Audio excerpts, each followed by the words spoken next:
시청자 여러분 안녕하십니까. 오늘도 한마디 문무일입니다. 우리가 일상생활에서 어디에 살든 이웃이 좋으면 참 살기가 편합니다. 우리 대한민국 유구한 역사를 통해서 이웃 나라들과 상당히 어려운 역사를 기록하고 있습니다. 가깝고도 먼 나라들, 특히 큰 나라들, 힘 센 나라들, 왜 미국을 비롯해서 러시아, 중국, 일본 4강 틈에 낀 우리 대한민국의 역사는 글자 그대로 굴절의 역사 아닙니까? 참 힘들게 걸어온 그런 역사, 그렇게 이어져 온 나라. 그럼에도 불구하고 우리는 우뚝 섰습니다. 세계 속에 기적을 일으킨 대한민국입니다.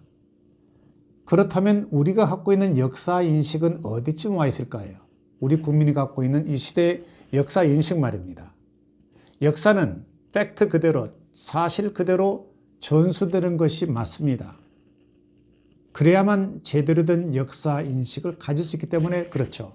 역사를 알아야 미래가 있다는 그런 얘기도 됩니다. 만약 역사에 거짓이 있고 그것이 거짓으로 증거된다면, 왜곡되거나 날조가 되면 그건 역사에 죄를 짓는 것일 뿐만 아니라 자라나는 세대에게 재앙이 된다는 그런 뜻입니다. 여러 나라와의 관계 얘기를 꺼냈습니다만, 가깝고도 먼 나라가 4강, 러시아, 중국, 일본입니다. 일본은 말할 것도 없고 중국도 우리를 얼마나 괴롭혔습니까? 그런데 6.25 전쟁만 하더라도 그렇습니다. 6.25 전쟁을 일으킨 배후에 스탈린이었습니다. 그런데 완전히 통일될 수 있는 그런 환경 속에서 3파선을 그대로 고착시켜버린 나라가 어느 나라입니까? 바로 6.25 전쟁 때 중공군의 개입입니다. 인해 전술로 인해서 3파선은 그대로 고착된 채 지금까지 온 겁니다. 그렇다면 가깝고도 먼 나라들, 에피소드가 있습니다. 그때 전쟁을 극복해야 됐던 이승만 대통령에게 보고가 들어왔습니다. 바로 일본에서 중공군이 들어오니까 도와주겠다는, 참전해서 도와주겠다는 그런 제의죠. 그때 이승만 대통령의 대답은 간단했습니다. 일본에서 우리를 도와주겠다는 거냐? 그렇습니다, 카카. 하니까 경무대에서 이승만 대통령이 그렇다면 일본군부터 쳐부셔라. 이것이 이승만 대통령의 전략이었습니다.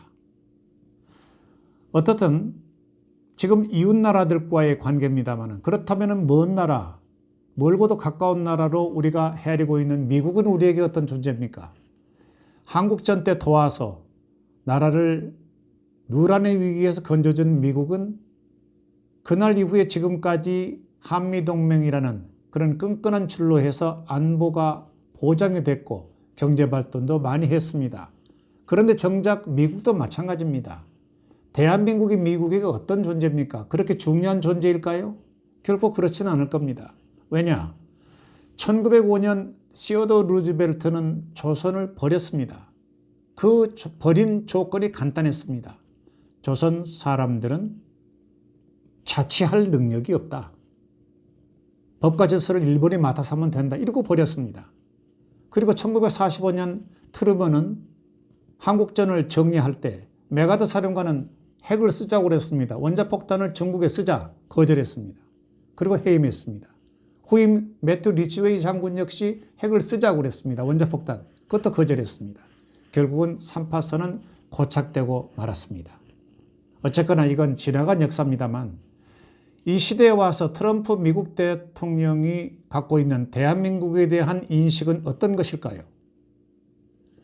트럼프 대통령의 일거수일투족에 대한민국 국민들은 관심들이 많습니다. 일희일비하고 있습니다.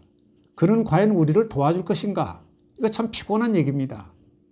그러기 전에 우리는 우리의 역사를 통해서 얼마나 우리가 저항하며 이 나라를 선조들이 어떻게 지켜왔던가를 한번 헤아려 봐야 됩니다.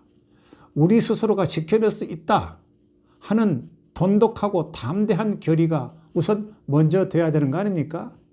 그러기 위해서는 역사에 대한 인식이 정확하게 자리를 잡아야 된다는 그런 뜻입니다. 다음 시간에 다시 뵙겠습니다. 여러분 안녕히 계십시오.